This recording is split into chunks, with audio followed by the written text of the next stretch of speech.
नमस्कार everyone, Leon homes private limited property channel को आपण को स्वागत। आज आम चलतु बागची 100 फीट रोड रु ओनली 70 मीटर डिस्टेंस रे गोटे घरवाड़ी प्लॉट टी विजिट करी आसीबा।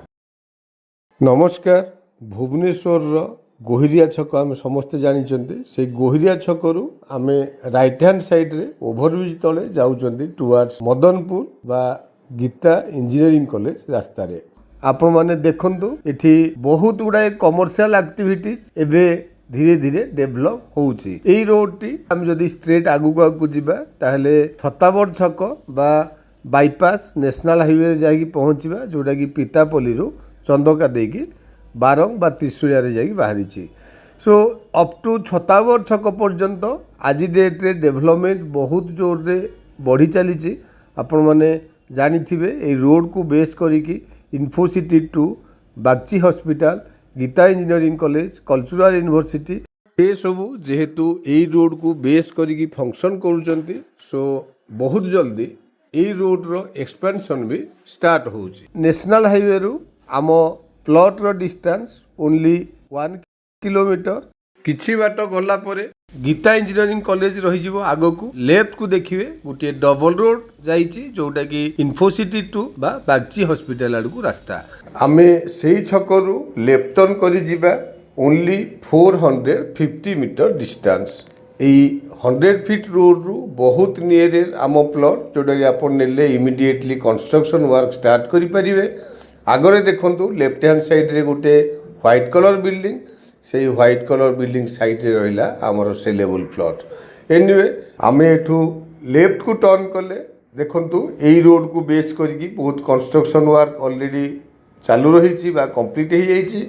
एठी फास्ट राइट हैंड साइड रो रोड को छाड़ी आमे जिबा सेकेंड राइट हैंड साइड रो रोड रे। बट आपण माने मार्क करंतु एई रोड टी स्ट्रेट आगो को भी थ्रो हेछि। एई बाउंड्री रु हमर स्टार्ट हे गला saleable plot. So it's a corner plot. Frontage को मार्क करंतु बहुत बड़ फ्रंटेज। एठी टोटल एरिया 158 डिसमिल रो।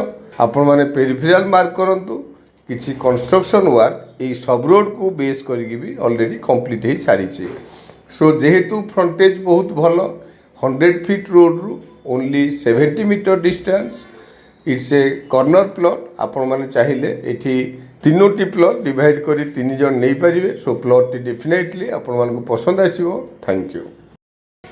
आपण माने तो एई एरिया रो डेवलपमेंट निहाती जानि पारुथिबे। बागची हॉस्पिटल, आरबीआई रो डाटा सेंटर एंड इन्फोसिट भली डेवलपमेंट एठी हेई चलीछि। सो आपण माने मध्य एई प्लॉट नेले इमीडिएट कंस्ट्रक्शन स्टार्ट करिके रही परिबे। एठी हमरो लैंड एरिया 6000 स्क्वायर फीट रो कॉर्नर प्लॉट टी नॉर्थ एवं ईस्ट साइड रे आपण माने रोड पाउचंती। नॉर्थ साइड रो फ्रंटेज होची 110 फीट। सो आपण माने याकू 3 जण मध्य डिवाइड करिके नै परिबे। Reasonable price 3700 rupees. So late न करी तळे थिया नंबर रे इमीडिएट विजिट करिवा पई कांटेक्ट करंतु। चैनल को सब्सक्राइब करे नियंतु रेगुलर वीडियो रो अपडेट पाया पई। वीडियो टी भलो लागिथिले don't forget to like, share and comment. Thank you.